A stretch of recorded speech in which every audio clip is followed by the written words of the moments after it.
Jaringan meristem. Jaringan meristem merupakan jaringan yang sel penyusunnya bersifat embrional, yang dimana artinya jaringan tersebut dapat membelah terus-menerus. Jadi, jika suatu saat suatu jaringan dipotong menjadi 2 atau lebih, maka potongan tersebut akan menjadi jaringan baru. Meristem primer adalah jenis meristem yang berasal dari sel-sel embrio, misalnya terdapat pada ujung akar, yang biasanya disebut dengan titik tumbuh apikal sehingga mampu tumbuh memanjang. Meristem primer merupakan jaringan lanjutan dari promeristem yang sel-selnya masih aktif membelah. Meristem sekunder adalah jaringan yang asalnya dari jaringan dewasa yang sudah berhenti pertumbuhannya, tetapi kembali menjadi embrional. Jaringan meristem sekunder biasanya terletak pada antara xilem dan phloem. Meristem sekunder mencakup kambium dan kambium gabus. Jaringan dewasa merupakan kelompok sel tumbuhan yang berasal dari pembelahan sel meristem yang mengalami perubahan bentuk atau didiferensiasi. Jaringan ini tidak lagi bersifat meristematik. Contohnya jaringan epidermis, parenkim, penguat yang dibagi menjadi 2 yaitu parenkrim dan sklerenkrim. Dan yang terakhir ada jaringan penguat. Jaringan epidermis. Jaringan epidermis adalah jaringan yang berada di bagian luar tumbuhan. Jaringan ini terdiri dari berbagai sel yang membentuk suatu lapisan dan menutupi seluruh permukaan luar tumbuhan. Fungsi dari jaringan ini adalah mencegah masuknya kuman, bakteri, jamur, parasit, atau zat berbahaya di dalam sel tumbuhan. Selanjutnya adalah jaringan parenkim atau jaringan dasar. Jaringan ini terletak hampir di semua bagian tumbuhan, memiliki dinding sel yang tipis dan vakuola yang besar untuk menyimpan cadangan makanan. Sel penyusunnya renggang sehingga terdapat ruang antar sel yang berfungsi untuk pertukaran gas. Sel ini berbentuk segi banyak atau polihedral. Jaringan penguat terbagi menjadi 2 bagian, yaitu jaringan parenkim adalah jaringan yang masih aktif dan mengadakan pertumbuhan dan perkembangan.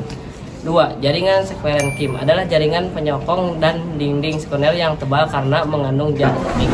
Sklerenkima atau sklerensima adalah salah satu jenis jaringan dasar pada tumbuhan yang berfungsi sebagai jaringan penyangga dan pelindung.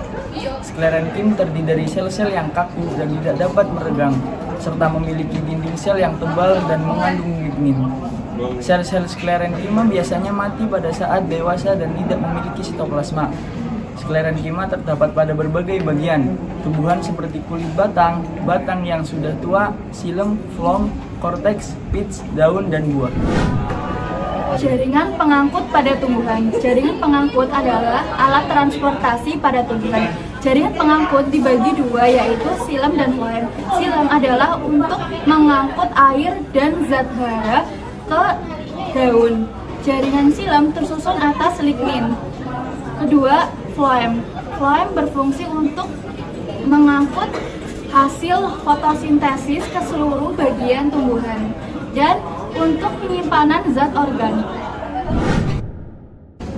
Jaringan gabus fungsinya sebagai pelindung, menggantikan epidermis yang sudah rusak atau menebal.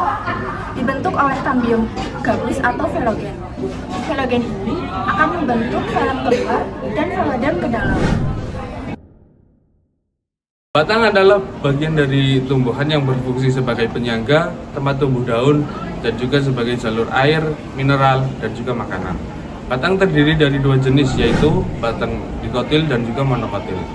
Batang dikotil adalah bagian dari tumbuhan yang berfungsi sebagai tempat tumbuh daun dan juga sebagai lintasan. Struktur batang pada dikotil yaitu terdiri dari beberapa bagian seperti epidermis, korteks, xilem, phloem, kambium, dan juga empulum. Oke, selanjutnya adalah batang monokotil. Dari namanya, mono berarti 1, yaitu monokotil batangnya tidak bercabang. Oleh karena itu, batang monokotil tidak mengeluarkan kambium, maka batang monokotil tidak dapat tumbuh membesar.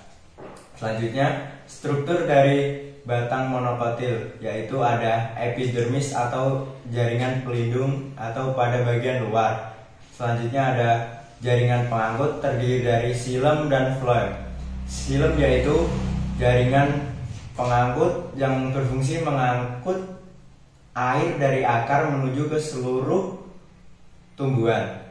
Kalau phloem yaitu berfungsi mengangkut hasil fotosintesis dari daun ke seluruh bagian tumbuhan. Selanjutnya ada daun. Daun adalah bagian tumbuhan yang biasanya berbentuk pipih dan berwarna hijau. Daun berfungsi sebagai tempat fotosintesis atau proses pembuatan makanan pada tumbuhan.